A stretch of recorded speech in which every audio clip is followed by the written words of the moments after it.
হরে কৃষ্ণ। সকলকে আবারও কৃষ্ণ প্রীতি শুভেচ্ছা জানিয়ে আমাদের প্রতিদিনকার যে শ্রীমদ্ ভাগবত গীতার ক্লাস, সেই গীতার ক্লাস আমরা শুরু করতে চলেছি। তো আজকের গীতার ক্লাস অত্যন্ত গুরুত্বপূর্ণ হবে। আত্মবিষয়ক তত্ত্ব সম্পর্কে আলোচনা হবে। প্রত্যেকে মনোযোগ দিয়ে শ্রবণ করবেন। প্রথমে আমরা ছোট্ট একটি মঙ্গলাচরণ করব। মঙ্গলাচরণের পরে আমরা শ্রীমদ্ ভাগবত গীতার যে মূল আলোচনা, আত্মতত্ত্ব বিষয়ক যে আলোচনা, সে আলোচনায় ফিরব। তো আসুন সকলে আমরা মঙ্গলাচরণ করি। প্রথমে ওম অজ্ঞানতিমিরন্ধস্ব জ্ঞানাঞ্জনশলাকয়া চক্ষুরুন্মিলিतं येन তস্मै শ্রীগুরবে নমঃ। শ্রীচৈতন্যমনঃভীষ্টং স্থাপিतं येन भूतले स्वयं रूप कदा मायं ददाति सपदान्तिकं। वन्देऽहं श्रीगुरून् श्रीयुतपदकमलं श्रीगुरान् वैष्णवांश्च श्रीरूपं साग्रजातं सहगनो रघुनाथान्वितं तं सजीवं सावधूतं सावधूतं परिजनसहितं कृष्णचैतन्यदेवं श्रीराधाकृष्णपादान् सहगण ललिता श्रीविशाखान्वितांश्च। नमयं विष्णुपादाय कृष्णप्रेष्ठाय भूतले श्रीमते भक्तिवेदान्त स्वामिनिति नामिने। नमस्ते सरस्वती देवी गौरवाणी प्रचारिणे निर्विशेषशून्यवादी पाश्चात्त्यदेशतारिणे। वाञ्छाकल्पतरुर्भैश्च कृपासिन्धो वयेव च पतितानां पावनेभ्यो वैष्णवेभ्यो नमो नमः। हे कृष्ण करुणा सिन्धो दीनबन्धो जगत्पते गोपेश गोपिकान्तो राधाकान्तो नमस्तुते। तप्त कांचन गौरांगी राधे वृंदावनेश्वरी वृषभानुसुते देवी प्रणमामि हरिप्रिये। जय श्री कृष्ण चैतन्य प्रभु नित्यानंद श्री अद्वैत गदाधर श्रीवासादि गौरभक्तवृंद। हरे कृष्ण कृष्ण कृष्ण हरे हरे हरे राम राम राम हरे हरे। ओम नमो भगवते वासुदेवाय ओम नमो भगवते वासुदेवाय ओम नमो भगवते वासुदेवाय। श्रीमद् भागवत गीता द्वितीय अध्याय श्लोक नंबर 28। अव्यक्तदीनि भूतानि व्यक्तं मध्यानि भारत अव्यक्तो निधन अन्यव तत्र का परिदेवनाम्। अव्यक्तादीनि भूतानि व्यक्तं मध्यानि भारत अव्यक्तो निधन अन्यव तत्र का परिदेवनाम्। हरे कृष्ण। तो এখন আমরা শিলা প্রভুপাদ কর্তৃক এই সংস্কৃত শ্লোকের বাংলা ভাষানুবাদ আমরা শ্রবণ করব। অনুবাদ। হে ভারত, সমস্ত সৃষ্ট জীব উৎপন্ন হওয়ার আগে অপ্রকাশিত ছিল, তাদের স্থিতিকালে প্রকাশিত থাকে এবং বিনাশের পর আবার অপ্রকাশিত হয়ে যায়। সুতরাং সেজন্য শোক করার কী কারণ? আমরা পুনরায় আরেকবার এই অনুবাদটি শ্রবণ করব। হে ভারত, সমস্ত সৃষ্ট জীব উৎপন্ন হওয়ার আগে অপ্রকাশিত থাকে, তাদের স্থিতিকালে প্রকাশিত থাকে এবং বিনাশের পর আবার অপ্রকাশিত হয়ে যায়। সুতরাং সেই জন্য শোক করার কী কারণ আছে? হরে কৃষ্ণ। জয় শিলা প্রভুপাদ কি জয়। তো এখন আমরা শিলা প্রভুপাদ কর্তৃক এবং অন্যান্য আমাদের যে সকল আচার্যবৃন্দ আছে, সেই আচার্যবৃন্দ কর্তৃক যে তাৎপর্য, সেই তাৎপর্যের যে সার সংক্ষেপ, সেই সার সংক্ষেপ আমরা আলোচনা করার চেষ্টা করব। শিলা প্রভুপাদের ভাষায় এখানে বলা হচ্ছে আত্মার অস্তিত্বে বিশ্বাসী অথবা অবিশ্বাসী এই উভয় প্রকার ব্যক্তি এই শ্লোকের আওতায় পড়ে। অর্থাৎ উভয় দিক থেকে যদি আমরা বিচার করি, অর্থাৎ বিশ্বাসের দিক থেকে অনেকে বলে আমরা আত্মতত্ত্বে বিশ্বাস করি না, আবার অনেকে বলে হ্যাঁ আমরা আত্মতত্ত্বে বিশ্বাস করি। এই উভয় দিক থেকে বিচার যদি করা হয়, তথাপি আমাদের এই দেহের প্রতি শোক করা উচিত নয়। কারণ এখানে বলা হচ্ছে যে খুব সুন্দরভাবে যে এই যে প্রকাশিত অবস্থা, এই প্রকাশিত অবস্থা স্থিতিকালে বিনাশের পরে আবার অপ্রকাশিত হয়ে যাবে। সুতরাং খুব মজাদায়কভাবে এবং সায়েন্টিফিকভাবে, অ্যাকচুয়ালি এটাই হচ্ছে রিয়েল সায়েন্স, যেটা উভয় দিক থেকে বিচার করে সেম কনক্লুশনে পৌঁছানো যায়। আমাদের বর্তমান সময় দেখবেন অনেক বিজ্ঞানী আছে, অনেক বিজ্ঞানীর তত্ত্ব আছে। একজন বিজ্ঞানী একটা তত্ত্ব দাঁড় করেছে, আরেকজন বিজ্ঞানী এসে সেই তত্ত্বকে নষ্ট করে দিয়েছে। তো এখানে ভগবান শ্রীকৃষ্ণ খুব সুন্দরভাবে উভয় অ্যাঙ্গেল থেকে আত্মতত্ত্বকে বোঝানোর চেষ্টা করছেন। আপনারা দেখতে পাচ্ছেন বেশ কিছু শ্লোক, অর্থাৎ বেশ কিছু দিন ধরে শুধু আত্মতত্ত্ব বিষয়ক আমরা আলোচনা করছি। অর্থাৎ আত্মা সম্পর্কে জানা কতটা গুরুত্বপূর্ণ, এবং ভগবান শ্রীকৃষ্ণ অত্যন্ত প্রয়াস করছেন আমাদেরকে যে বিভিন্ন দিক থেকে আত্মতত্ত্বকে আমাদের বোঝানোর জন্য। একটা টিচার যেমন একটা স্টুডেন্টকে বিভিন্নভাবে একই কনসেপ্ট বোঝানোর চেষ্টা করে যাতে তার ভিতরে কোনো রকম ডাউট না থাকে, ঠিক একইভাবে পরমেশ্বর ভগবান শ্রীকৃষ্ণ আমাদেরকে এই আত্মতত্ত্ব বিজ্ঞান সম্পর্কে জানানোর চেষ্টা করছেন, এবং সেটি বিভিন্ন দিক থেকে বোঝানোর চেষ্টা করছেন। বিভিন্ন দিক থেকে তিনি অর্জুনকে বোঝানোর চেষ্টা করছেন যে ধর্ম সংস্থাপনার জন্য যে এই যুদ্ধে তোমার কোনো পাপ হবে না। কারণ অর্জুন একটা খুব বড় সমস্যার ভিতরে ছিলেন, খুব বড় চিন্তা, যে আমাদের কত বড় পাপ না আমরা করতে যাচ্ছি, এই পাপের ফলে আমাদের কি হবে। তো ভগবান শ্রীকৃষ্ণ অর্জুনকে বিভিন্নভাবে বোঝাচ্ছেন যে আসলে তোমার এই বিষয়ে কোনো পাপ হবে না। আর অর্জুন অত্যন্ত জ্ঞানী ব্যক্তি, তাই বিভিন্নভাবে না বোঝালে তিনি হঠাৎ করে একটা জিনিস বুঝিয়ে দেবে আর তিনি বুঝে যাবেন, এমন স্টুডেন্টও অর্জুন ছিলেন না। অর্জুন অত্যন্ত জ্ঞানী স্টুডেন্ট ছিলেন, অনেক বৃহৎ মাপের, অনেক বুদ্ধিমান স্টুডেন্ট ছিলেন। তাই ভগবান শ্রীকৃষ্ণ তাকে বিভিন্নভাবে আত্মতত্ত্ব সম্পর্কে বোঝাচ্ছে, আত্মতত্ত্বের বাইরে যেও তিনি বোঝাচ্ছেন। তিনি বলছেন কিভাবে যারা আত্মার অস্তিত্ব স্বীকার করে না, বৈদিক মতাবলম্বীরা তাদের নাস্তিক বলে অভিহিত করে। এটা স্বাভাবিক, যারা আত্মতত্ত্ব সম্পর্কে অস্বীকার করে তাদেরকে বৈদিক সমাজের যারা আছে তারা তাদেরকে নাস্তিক বলে। তবুও শিলা প্রভুপাদ বলছেন তর্কের খাতিরে যদি ধরেও নেওয়া হয় যে এই যে নাস্তিক্যবাদ, যে আত্মার অস্তিত্ব নেই, তথাপি আত্মার যেহেতু অস্তিত্ব নেই তো আজ হোক কাল হোক তো এ তো বিনাশ হবেই, তো তাতেও বা সেখানে শোক করার কি আছে? যেহেতু অস্তিত্ব নেই তাহলে শোক করার কি আছে? যার অস্তিত্ব নেই সেটি কখনোই থাকবে না এই জগতে, সে আজ হোক কাল হোক অবশ্যই ধ্বংস হবে। কারণ জড়ের মধ্যে থেকে প্রাণের উদ্ভব যদি হয়েই থাকে তাহলে জড়ের মধ্যে আবার বিলীন হয়ে যাবে। সুতরাং জড়দেহের প্রতি আবার কি চিন্তা? আবার আত্মার স্বতন্ত্র অস্তিত্বের কথা ছেড়ে দিয়ে যদি সৃষ্টির পূর্বে জড় উপাদানগুলি থাকে অব্যক্ত, তাহলে সূক্ষ্ম অব্যক্ত থেকে আকারের প্রকাশ হয়। আবার যেমন আকাশ থেকে বায়ুর উদ্ভব হয়, বায়ু থেকে অগ্নি, অগ্নি থেকে জল, আর জল থেকে মাটির, এই মাটি থেকে নানা রূপের উদ্ভব হয়। উদাহরণস্বরূপ বলা যায় যে ইট, সিমেন্ট, চুন, বালি, লোহা ইত্যাদির উদ্ভব হচ্ছে। সেই মাটি থেকে যখন একটি প্রাসাদ তৈরি করা হচ্ছে, তা রূপ ও আকার প্রাপ্ত হয়, তারপর এক সময় সেই প্রাসাদ ধ্বংসপ্রাপ্ত হয়ে যায়। যে বস্তু দিয়ে প্রাসাদটি গড়া হয়েছিল তা আবার অণুপরমাণুগুলোতে পরিবর্তন কি হয়, মাটির সাথে মিশে যায়।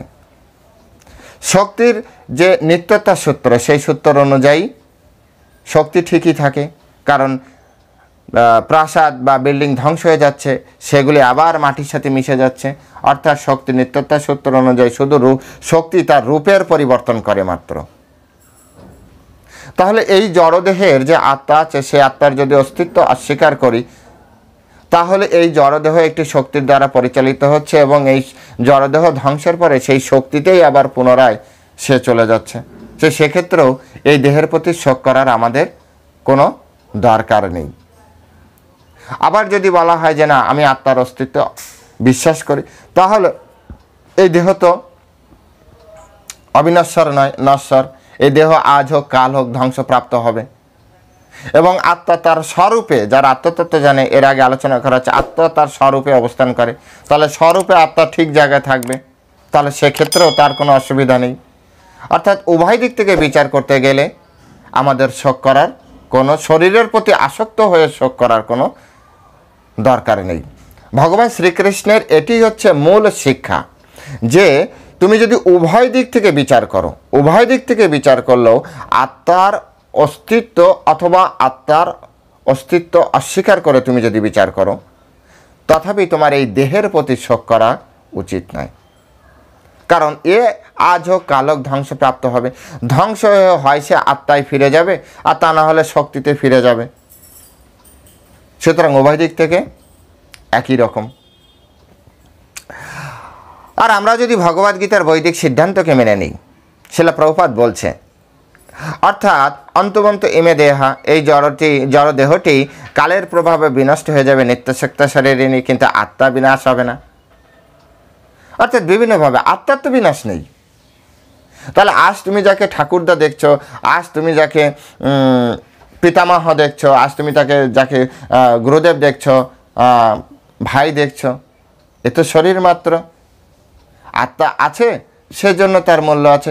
যদি আত্মা না থাকে তাহলে এই জড়দেহ জড়ই পড়ে থাকবে। আর আত্মার কখনো বিনাশ হয় না, না যায়তে না মৃয়তে, আত্মার জন্ম হয় না, মৃত্যু হয় না। নৈনম ছিন্দন্তি শস্ত্রাণি, কোনো অস্ত্র তাকে কাটা যায় না। সুতরাং তুমি কেন ভাবছো যে তুমি তাকে হত্যা করতে পারবে? সুতরাং এই বিভিন্নভাবে যদি বিচার করা হয় তাহলে কোনো দেহের প্রতি আমাদের আসক্ত হওয়া উচিত নয়। এবং প্রত্যেকটা ব্যক্তির এখান থেকে শিক্ষা কি? ঠিক আছে, অর্জুনকে তো বলেছে অর্জুন তুমি যুদ্ধ করো, তাহলে আমাদের জীবনে এই শ্লোক থেকে শিক্ষা কি? ঠিক আমাদেরও প্রত্যেকের জীবনে নির্দিষ্ট কর্তব্য কর্ম আছে। আমাদের কখনোই এই কর্তব্য কর্মে অবহেলা করা উচিত না। মানুষ দেহের প্রতি আসক্ত হয়ে, পিতা মাতা সন্তান স্ত্রী স্বামীর প্রতি আসক্ত হয়ে তার নিজের যে কর্তব্য কর্ম, সেই কর্তব্য কর্মে অবহেলা করে। পরমেশ্বর ভগবান এখানে মানব জাতির জন্য শিক্ষা রেখে গিয়েছেন যে তুমি তোমার নিজের যে কর্তব্য কর্ম, সেই কর্তব্য কর্মে কখনো অবহেলা করো না। এটি তোমার উদ্দেশ্য নয় মনুষ্য জীবনের। একটা ছাত্র নাম অধ্যয়নাম তপ, একটা ছাত্র সবসময় পড়াশোনা করবে, তার পরিবারের প্রতি আসক্ত হয়ে, তার দেহের প্রতি আসক্ত হয়ে তার এটা পড়াশোনা ত্যাগ করা উচিত নয়।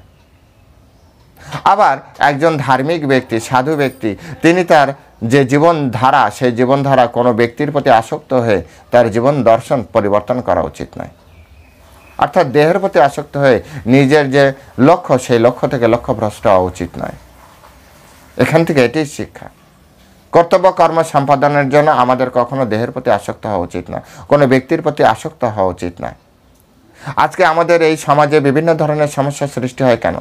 মানুষ কেন ঘুষ খায়, মানুষ কেন অপরাধ করছে? কারণ দেহের প্রতি আসক্ত হওয়ার পরে একজন ব্যক্তি সে ঘুষ খেয়ে টাকা নিয়ে তার পরিবারকে ভরণ পোষণ করছেন, কারণ তার পরিবারের আত্মীয় স্বজন তার কাছে অনেক প্রিয়। আসক্তির বশে এই ধরনের অপরাধ কর্মকাণ্ড হচ্ছে। অর্থাৎ একজন ব্যক্তি সে যদি নিষ্ঠা সহকারে তার যে সে যে চেয়ারে বসেছে সেই চেয়ারে নিষ্ঠা সহকারে কর্তব্য কর্ম পালন করে, তাহলে জগৎ সংসারের অবশ্যই উন্নয়ন সম্ভব। একজন নেতা কিভাবে ধীরে ধীরে তার অর্থনীতি বাড়াতে পারছে? কারণ সে তার পরিবারকে নিজের ভাবছে, আর পরিবারের বাইরে যারা আছে তাদেরকে নিজের ভাবতে পারছে না। দেহের প্রতি আসক্তির বশে তার এটা এরকম হচ্ছে, দেহাত্ম বুদ্ধি দ্বারা এরকম হচ্ছে। ফলে তার যে কর্তব্য কর্ম ছিল সেই কর্তব্য কর্ম সম্পাদনে তিনি অবহেলা করছেন। যে সততা নিয়ে, যে নিষ্ঠা নিয়ে, যে দায়িত্ববোধ নিয়ে তার কর্মকাণ্ড করা উচিত ছিল, সেই কর্ম সে সঠিকভাবে করতে পারছে না। এটি হচ্ছে আমাদের প্রকৃত সমস্যা। আমরা নিষ্ঠা সহকারে কর্তব্য কর্ম সম্পাদনে অবহেলা করছি, কারণ আমরা পরিবারের প্রতি আসক্ত, আমরা দেহের প্রতি আসক্ত, আমরা আমাদের বিভিন্নভাবে আমরা আসক্ত প্রকাশ করছি। পরমেশ্বর ভগবান এই শ্লোকের মাধ্যমে খুব সুন্দরভাবে আমাদেরকে বোঝাচ্ছে যে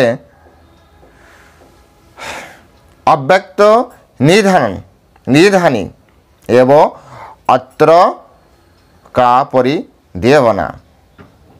সেই জন্য তোমার শোক করার কি কারণ? তুমি কেন শোক করছো? এই সব কিছু আজ আছে, কাল থাকবে না। এই যে শরীর, আজ আমার এই যে শরীরে আপনারা দেখছেন, এটা কি সবসময় থাকবে, অনন্তকাল ধরে থাকবে না? কিন্তু এই শরীর সবসময় থাকবে না, এটাকে বুঝতে হবে। এই শরীর সবসময় থাকবে না, না আমি থাকবো না, আপনি থাকবেন না, এই জগতেরও সব কিছু থাকবে, এই জগতে থাকবে। সুতরাং আমি আপনি, আমার আপনার যে কর্তব্য কর্ম, ভগবান কর্তৃক প্রদেয় যে কর্তব্য কর্ম দেওয়া হয়েছে, সেই কর্তব্য কর্ম আমরা অবহেলা না করি। মনুষ্য জীবনের উদ্দেশ্য সম্পর্কে জানার চেষ্টা করা উচিত। মনুষ্য জীবনের উদ্দেশ্য হচ্ছে এই মনুষ্য দেহ, এই উন্নত চেতনা প্রাপ্তির পরে আমরা পরমেশ্বর ভগবানের সাথে যুক্ত হতে পারি। কিন্তু কি দুর্ভাগ্য, আমরা সেই বিষয়ে আমাদের চেতনাকে কাজ না লাগে আমরা ভোগবাদী জীবনযাপন করছি। আমরা ভাবছি এই জগতে আমরা অনেক কিছু করব। কত কি করবেন আপনি? নিজের বিবেকের কাছে প্রশ্ন করেন, আপনি কত বড় প্রাসাদ তৈরি করবেন, কত জায়গা আপনার দরকার, কিন্তু আজ হোক কাল হোক আপনি তো ছেড়ে চলে যাবেন এখান থেকে। বেকার কষ্ট করে কেন আপনি এটা করছেন? যখন আমি বারাহ পুরাণ পড়েছিলাম, সেই বারাহ পুরাণে ধরিত্রী মাতা ভগবান বারাহদেবকে বলছে, আমাকে আমাকে আমার ভেবে কত রাজা তার কি বলে শির এই ধরিত্রীর বুকে ফেলে দিয়েছে, কত রাজা তার বুকে তাজা রক্ত ঝরিয়েছে, কিন্তু আমি সর্বদাই আমি আপনার শ্রীচরণের দাসী, আমাকে কেউ নিজের করতে পারবে না। কি শিক্ষা এখান থেকে? আপনি আমার করে কি করতে পারবেন? আপনি 1 বিঘা 10 বিঘা 1 লক্ষ বিঘা, একটা দেশের 10টা দেশের সমগ্র পৃথিবীর রাজা। আরে অনেক বড় বড় রাজা ছিল যারা শশাকারা পৃথিবীর রাজা ছিল, রাজা হরিশ্চন্দ্র, যুধিষ্ঠির মহারাজ। কলিযুগেও অনেক ব্যক্তি, আকবরের নাম শুনেছেন, শিবাজী ছত্রপতির নাম শুনেছেন, বড় বড় ব্যক্তির নাম আছে যারা রাজত্ব করেছেন। আজ আমরা মায়াপুরে বসে কথা বলছি, এখানকার এক সময় রাজা ছিল বল্লাল সেন, নেই, কিছুই নেই। তার স্ত্রীর জন্য যে দিঘি করেছিল, সেই দিঘিতে এখন ধান তৈরি হচ্ছে, ধান। রিয়েলিটি বুঝতে হবে। যে ঘরে আজ আপনি আছেন সেই ঘর কাল আরেকজনের ছিল, আগামী দিন আরেকজনের হবে। সুতরাং আপনি আপনার কর্তব্য কর্ম সম্পাদনে অবহেলা করবেন না। আপনার কর্তব্য কর্ম একটি, কিভাবে এই জীবন থাকতে থাকতে আপনি পরমেশ্বর ভগবানকে জানতে পারেন, পরমেশ্বর ভগবানের সাথে যুক্ত হতে পারেন এবং এখান থেকে বেরিয়ে যাওয়ার পথ খুঁজে বের করতে পারেন। এটি হচ্ছে মনুষ্য জীবনের একমাত্র পন্থা, একমাত্র গতি, একমাত্র কাজ। তাই প্রত্যেকেরই উচিত পরমেশ্বর ভগবান শ্রীকৃষ্ণের এই ভগবদ গীতার মাধ্যমে মনুষ্য জীবনের যে প্রকৃত শিক্ষা, সেই শিক্ষা সম্পর্কে আমাদের জানা। আজ পুলিশেরা ঘুষ খাচ্ছে, কেন খাচ্ছে? কারণ সে তার পরিবারের মানুষকে নিজের আপন ভাবছে।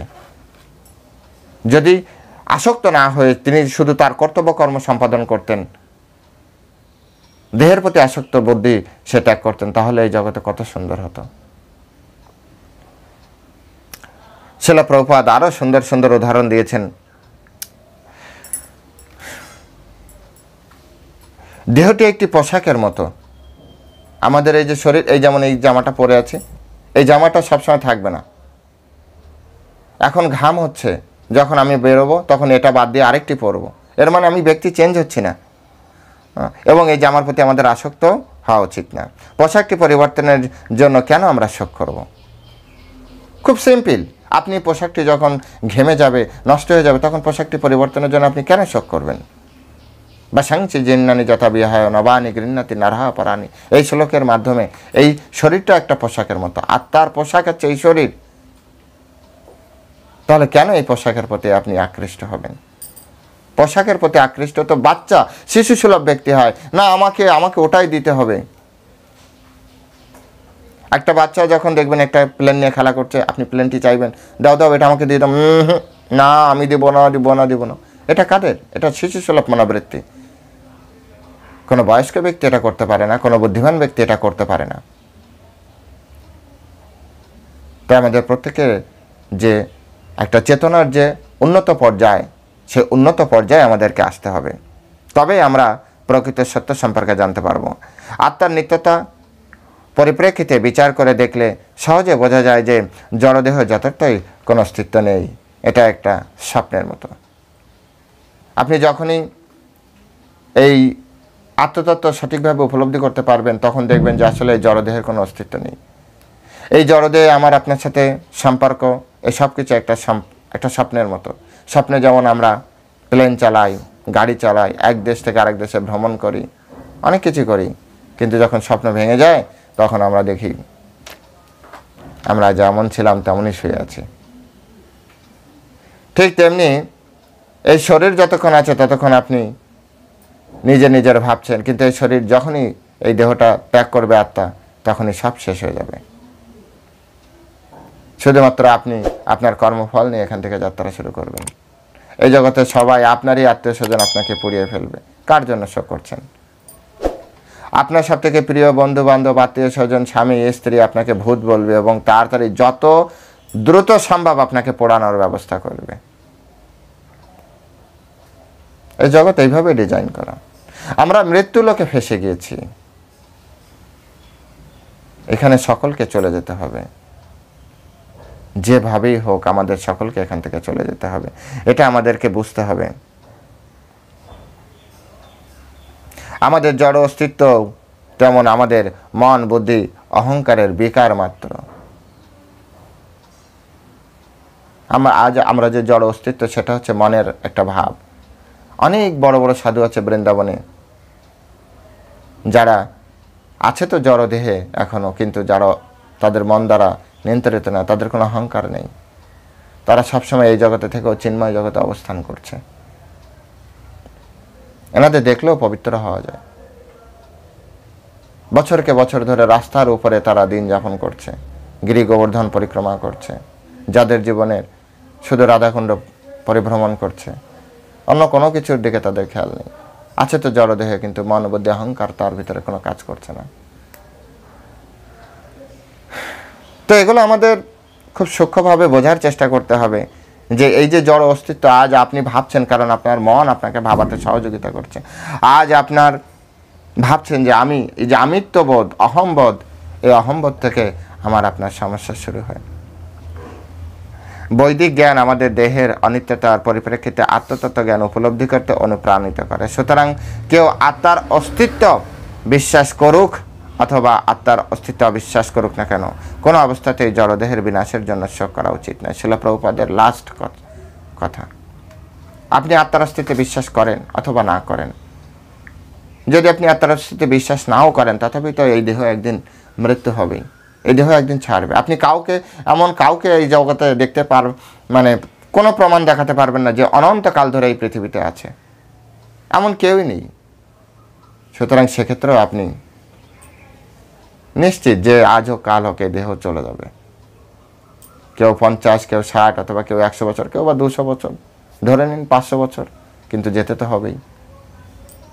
যদি ভগবানের কোনো বিশেষ কার্যক্রমের জন্য ভগবান কর্তৃক অভিশাপ বা আশীর্বাদ কারো না প্রাপ্তি হয়, তাহলে এই জগৎ থেকে সকলকে বেরিয়ে যেতে হবে। সকলকে এই কারণ হনুমানজি এখন এই জগতে আছে। ত্রেতা যুগে আসার পরে হনুমানজি এখনও আছে। ভগবান রামচন্দ্র তাকে রেখে গিয়েছেন ধর্মের প্রচারের জন্য, রামায়ণ প্রচারের জন্য। বেদব্যাসজি আছে, এখনও আছে বেদব্যাসজি। পুরো এই মন্বন্তর অবধি কৃষ্ণদ্বৈপায়ন বেদব্যাস এখনও থাকবেন। সপ্তঋষিরা আছেন, এরা ভগবানের বিশেষ কাজের জন্য থাকেন। অশ্বত্থামা আছেন এখনও এবং সময়ের শেষ অবধি থাকবেন, কারণ অশ্বত্থামা অভিশপ্ত হয়েছিল কৃষ্ণের কাছ থেকে। পরমেশ্বর ভগবান শ্রীকৃষ্ণ তাকে অভিশাপ দিয়েছিলেন।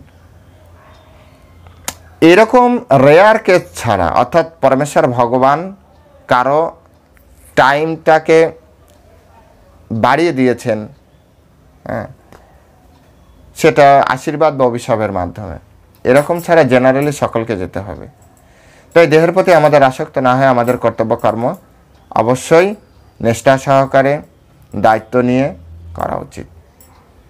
প্রত্যেকের কর্ম নিজের কর্ম সম্পাদন করুন। পরমেশ্বর ভগবানের কৃপায় আমাদের সমস্ত দুঃখ দুর্দশা থেকে আমরা মুক্ত হতে পারবো। হরে কৃষ্ণ। সকলে ভালো থাকবেন। জয় শিল প্রভুপাদ কি জয়।